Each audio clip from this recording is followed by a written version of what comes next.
Bryan Walpert is a professor in creative writing at Massey University, a poet and a novelist, and very much a creative thinker. His work so far encompasses 9 books, including 4 collections of poetry, Brass Band to Follow being his most recent. Late Sonata won the Seizure Viva la Novella Prize, and he was also recently a contributor to the Dante project, More Favourable Waters. Late Sonata was praised for its seamless melding of the emotional and the intellectual, something I think Entanglement does a lot too. Entanglement is Bryan's first full-length novel. It's a multi-layered, multifaceted work that jumps with emotional and intellectual energy, and was recently listed in the listener's best books of 2021 list. A very warm Wellington welcome to you, Bryan. Thanks very much, Neil. Great to be here. First off, can you tell us a little bit about the creative origins of Entanglement? Sure. Well, I was just saying this at the launch of the book, that I suppose that the initial spark was this strange sensation I had once, some years ago now, where I was standing in my front yard, and I had this weird feeling as if I'd just come back from the future. It was a strange, odd sensation. I don't think it was psychosis. It passed very quickly, where I just had this sense like, wow, look how young my family is.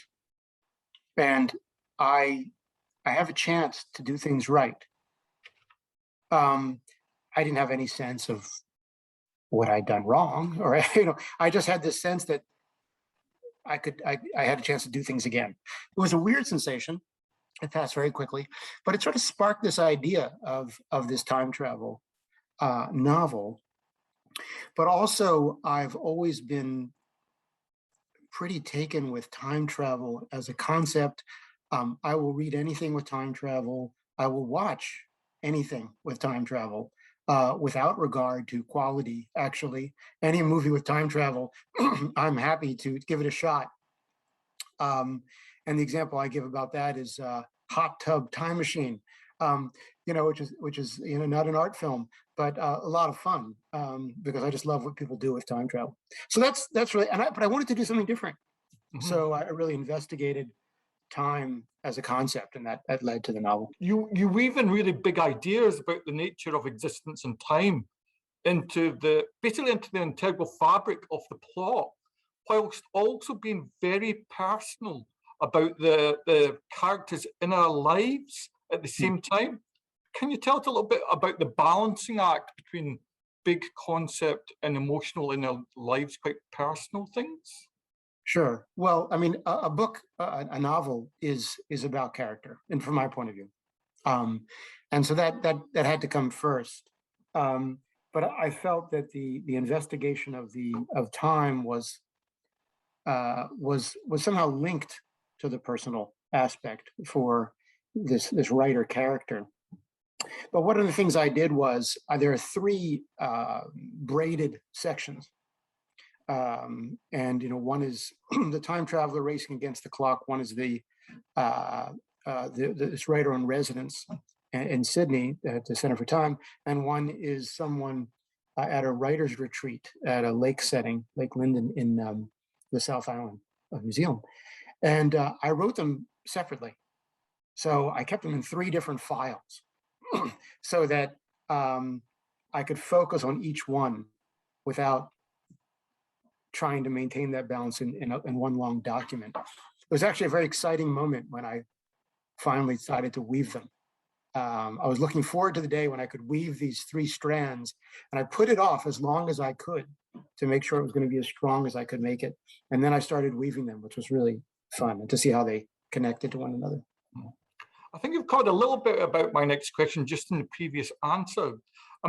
As I mentioned in the introduction, Entanglement is multi-layered and multifaceted, and there's a lot of various things. I was wondering, how did you go about plotting it out? Did you plot it out in advance, or did it organically come together?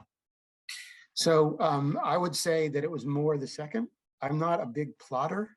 Some writers plot a lot. I sort of have an idea, go with it, and the writing is a form of discovery. In fact, one of the things I did, you know, the third section I mentioned about being on writer's retreat, there's a series of writing prompts. So some of these I invented, some of these are just classic writing prompts that you hear all the time, you know, 3 truths, 2 truths and a lie kind of thing. I read lots of writing prompts from lots of places, got inspiration, and then sort of wrote some of my own. But one of them I took directly from a writer's prompt from the internet, and I actually wrote to this person and got permission to do it, to use it, which had to do with incorporating a specific set of words involving, you know, a hockey puck and unhinged door and that kind of thing. And so that one was where a lot of the plot came from. It was in responding to that writer's prompt that a lot of the elements came that would eventually suffuse the novel. I know that you spent time in a residency at the Centre for Time at the University of Sydney. Can you tell us a little bit about that experience and the research and time and information you got from that? Sure. So I'd heard about this center when I was researching time, and I thought, oh, it'd be really great to set part of this there. And so I decided I was going to do that, and I thought, well, I really should go, obviously. Though my version is a fictionalized version, there are elements from it. So I called them up, and I said, you know, I'm a writer. Would you mind if I visited? And they were so nice. They said, sure. And they gave me a space and a computer to use. And they invited me to their seminars and their graduate sessions, or graduate student sessions. And I just tried to, and I met with individual researchers who were either there or were visitors there, because they get a lot of visitors from overseas, I think, and just had a lot of one-on-one conversations over coffee as well. A lot of times the sessions I went to, the seminar sessions, these philosophy sessions, were very difficult to understand. I'd understand about 5 minutes, and then they'd start using words in English that had completely different meanings in context, but I wrote things down anyway because I loved the language of it. And then I'd go to the grad student sessions and I would tentatively ask a question, and I found they were really warm and open about my questions and my struggles with philosophy of time. One of the things I was concerned with, I was like, I'm going to go there and I'm a little embarrassed to say I'm writing about time travel. I thought they might laugh at that. Actually, they talk about it all the time. So they were perfectly happy to talk about it. They love talking about it. So that was really great. So I just learned a lot by asking questions. I was loaned a book. I was, you know, forwarded articles. Just all that helped me to. And I asked questions. I'd say writing something. I'm like, hey, by the way, and someone would answer my question. So it was really terrific. I want to say Entanglement for me was much more than a novel just about big ideas. I mean, it's intriguing and complex, but it also have a lot of characters that are, there's romantic elements and there's moving elements. Can you tell us about the creation of the human characters and their inner lives? Well, the inner lives, the characters came, it's a little hard to reconstruct that, but the characters came gradually.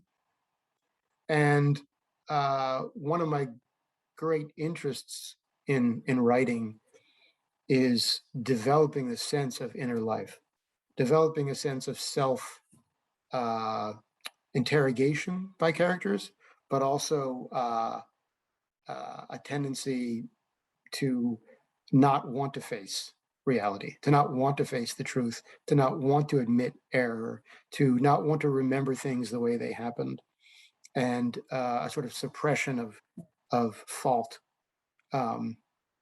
is often of interest to me, and so that combination is how I develop them. But it was an organic process of discovering what these characters are like. And often as I'm writing, I'll take notes of a notes file where things will occur to me. And I'll say, oh, did this happen? Why are they doing this? Could this have possibly been the case? And that'll remind me the next time I sit down of things to explore, which will then require me to go back and change other things as I discover more about these characters. Very much connected to the last question, there are a lot of very vividly drawn and apt descriptions of place in the novel as well, very evocative descriptions of place. How did you go about doing that aspect of the novel?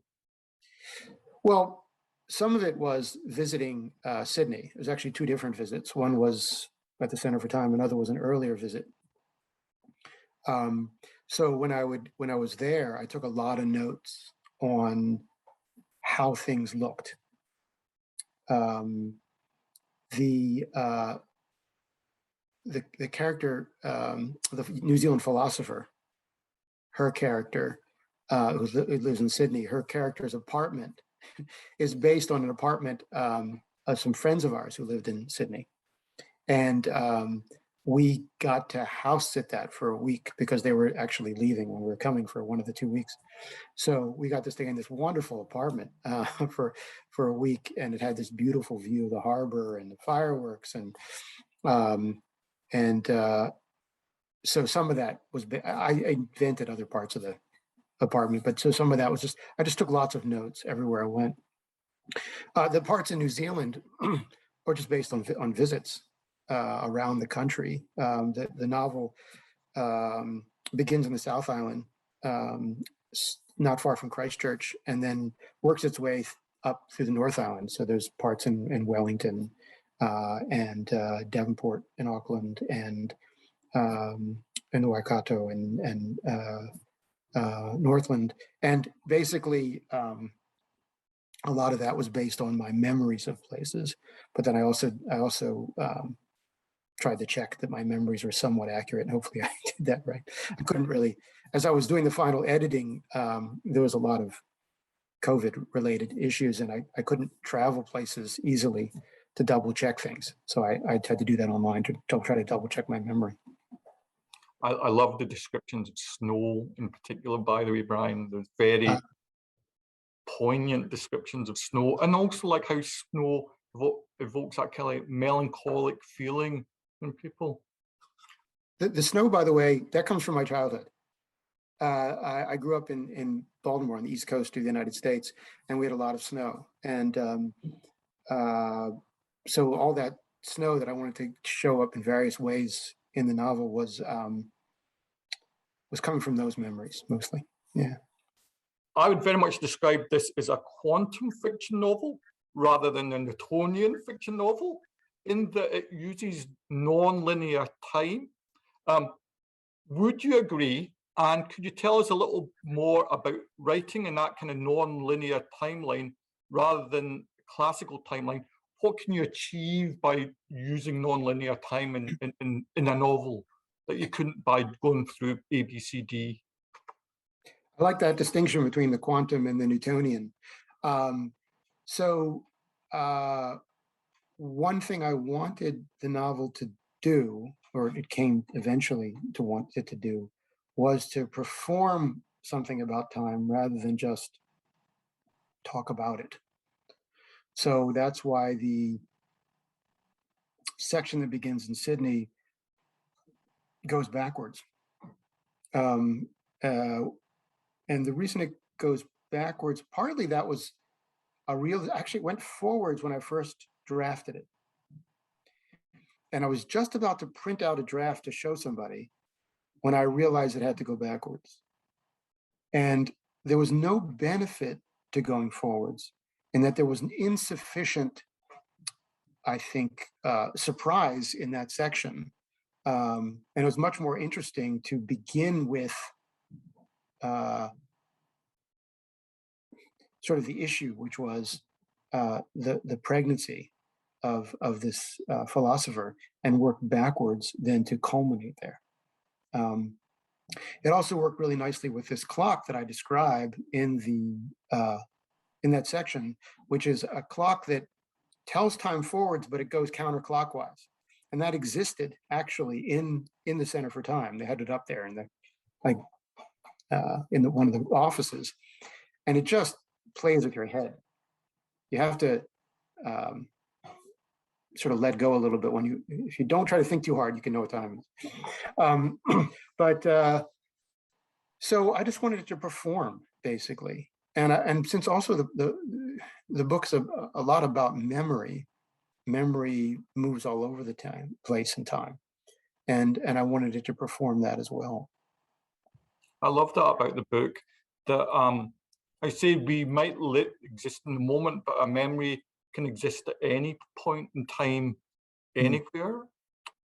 I really love Carlo Rovelli's fabulous popular science book, The Order of Time. And you mentioned lots of scientists and thinkers and people who talk about time in the book. Can you tell us a little bit about the scientific sources or the scientists you name check? Sure. Well, so Carlo Rovelli, yeah, I mean, he's just such a wonderful writer. Obviously, he's a brilliant thinker, and his scientific work would be no doubt impenetrable to me. But he makes, as you discovered because you like him as well, he makes the challenging information very accessible, but also lyrical. Like he just writes in beautiful sentences sometimes. He just, I mean, I realize I'm reading it in translation, but you can see what it is like.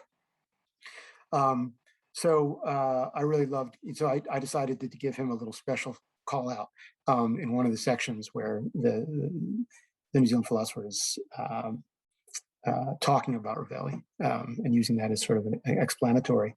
The others, just a lot of reading. I just read as much as I could. So I read scientific articles about time, and I read philosophy, some of which was challenging, philosophy of time. I read popular books on time and just followed my nose. There was one, Julian Barber, who suggests that time doesn't exist. And his book was loaned to me by a postdoc at the Center for Time. So I read that book with great interest. It's fascinating. And so just one thing led to another. And I just tried to incorporate as much of that as I could without it becoming too overbalanced. I hope it's not overbalanced in that area. In fact, one of the characters, Steve, says at one point, "How are you going to fit this in your novel?" Which was me playing with the idea that it's a risk, but fun.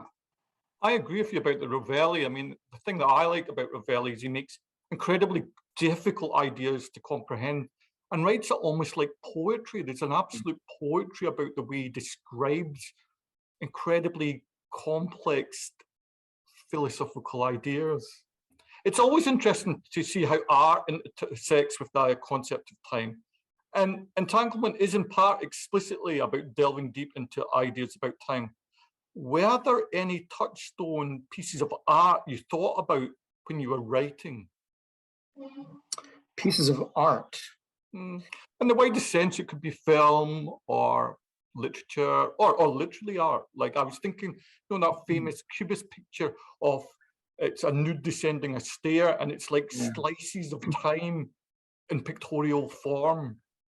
I like that kind of art, and also there's Dolly, who likes to play with time a bit. But I can't say that there are any particular pieces of art or particular books or films that I was thinking of. I mean, it was all swirling in my head, and I did read an interesting book.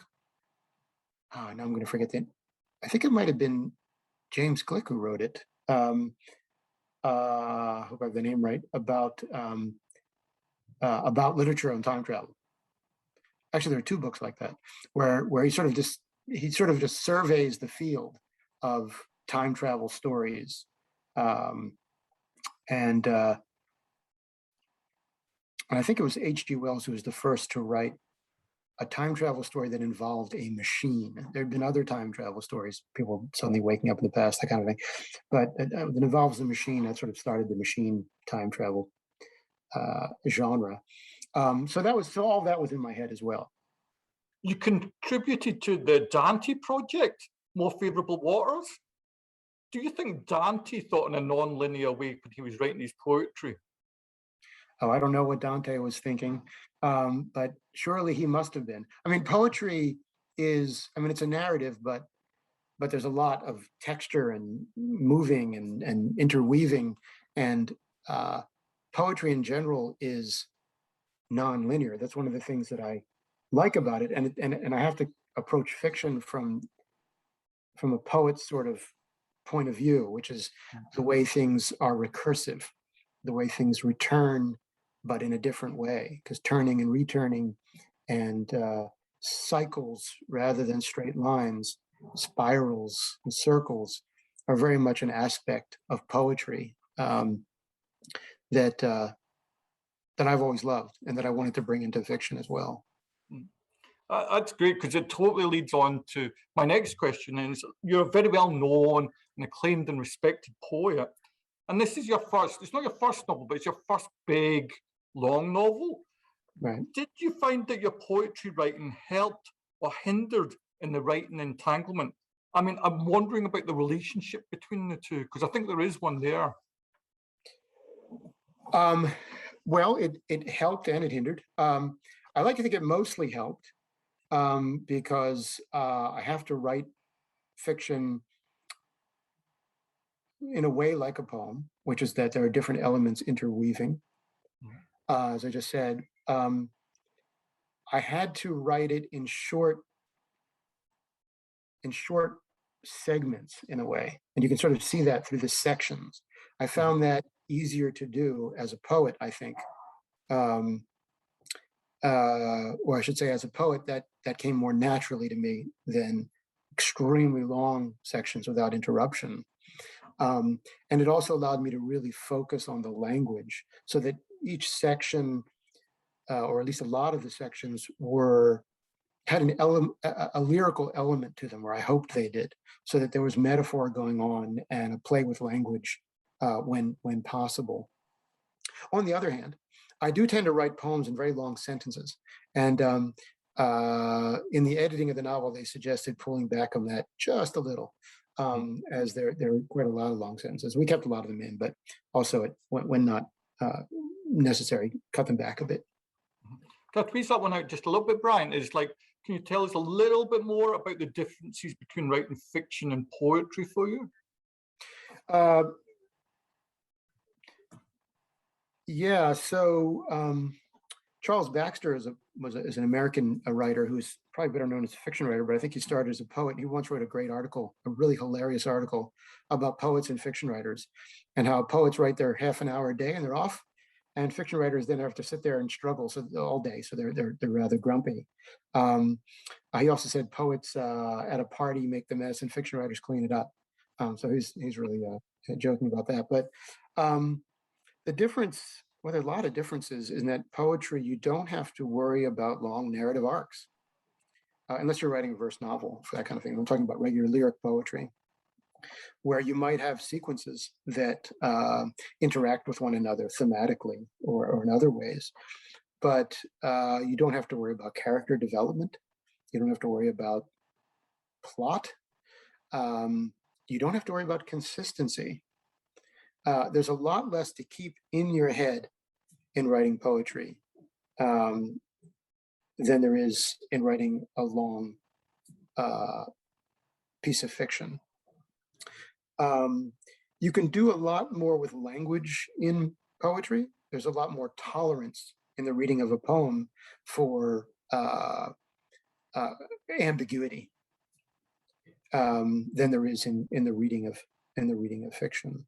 So they're very different in that way. But I think there's a lot of poetic elements that can be brought into fiction. Do you have any plans for future work that you would like to share with us? I don't like to talk about the specifics of future books, because I think that takes the air out of them. But I am, right now I'm working on a collection of essays that take literature often as a lens on other things. And I have some thoughts about another collection of poetry and a couple novel ideas that I've started fleshing out a bit. So right now I'm just trying to decide what to focus on first. Probably the essays, but it'll sort of depend on Cool. what time I have and what seems to grab my interest. Thanks for that. I only have two more questions for you, Bryan. And both of these are ones that I like to ask pretty much every author we interview, because as a library, we're really interested in how writers are created and formed. So can I ask you, which books, authors, etc., inspired you when you were growing up and kind of turned you and said, I want to be a poet, I wanted to be a writer? So when I was a good question. When I was growing up, I had no interest in poetry. I didn't discover poetry until my 20s, because I was living with a flatmate who had these collection of poetry, and I just was reading it one day and suddenly was just blown away by it. And I thought, oh, I never knew what a poet. I knew what poetry existed. I'm sure I studied it in school a little, but I'd never really understood it until then. So poetry came quite late, and I was influenced in my 20s by several poets, one of whom was Philip Levine, Donald Ravel. These were sort of foundational poets, Alice Fulton, and a few others. These are American poets because at the time I was in the U.S. And so they were poets who just became permission poets. In terms of fiction, when I was young, it was all about science fiction, actually, and I guess fantasy a little bit. I wasn't into really high fantasy, but I would read Heinlein or Asimov or Bradbury or whoever, and just I really was into science fiction. But I actually put that aside for quite a long time. And also mysteries. I just loved mysteries. I really got into Raymond Chandler, Dashiell Hammett, Ross MacDonald, all the hard detectives. I just loved that the hard boiled. I just loved that they would say whatever they wanted to say and just carried forward regardless of the consequences. And I thought, wow, I'm not that, but that's great. And I really enjoyed it. So all those really made me were really of interest to me. I remember once reading some Dashiell Hammett and then some Raymond Chandler, and I realized that Raymond Chandler had stolen an image from Dashiell Hammett. And it changed about a pillow going across a room that someone with a gun. I could not possibly have been a coincidence. And I was very excited. I was in my teens. I was very excited that I discovered. No one else cared, but it was very disconcerting to me that I discovered this connection that I was sure existed. So those sorts of things really, I think, really it just inspired me. And I'd always been a big reader because my parents really encouraged me, and especially my mom. She would get books out of the library for me, and I would read this when I was a lot younger, and I would read them. And then she would immediately go to the library and say, "If you really like these books, anything like them." She really wanted me to be a reader. And because of her great efforts on my behalf, going above and beyond the call of duty, I really did become a lover of reading. And finally, can I basically ask you the updated version of the previous question? What are you reading at the moment, and how's it kind of interacting with your world? Well, right now, I am reading, actually catching up on some Catherine Chidgey's work, The Wish Child, which I hadn't read yet, and enjoying that a lot. I'm also catching up on The Chimes, which I had not had a chance to read. I'm perennially behind. I try to read New Zealand lit. I also try to read American lit. I read a lot of UK writers, actually. So I've always got like a lot of other readers, probably you. I've always got like 10 books on the pile. Sometimes I'm reading multiple books at the same time, so that's sort of what I've been on a kind of a streak of New Zealand fiction lately. So I'm trying to see what else is on my list of Murakami. Murakami's on my shelf. I went through a whole Murakami period. And Richard Powers from the United States. I just read The Overstory, and I got another of his books on the pile there to read. So so it's keeping me busy. Bryan, a huge thank you for letting us interview you about Entanglement. It's a brilliant and very moving work and giving us such a fascinating insight into your creative process. Thank you very much, sir. Oh, thanks very much for having me. It's really great to talk to you.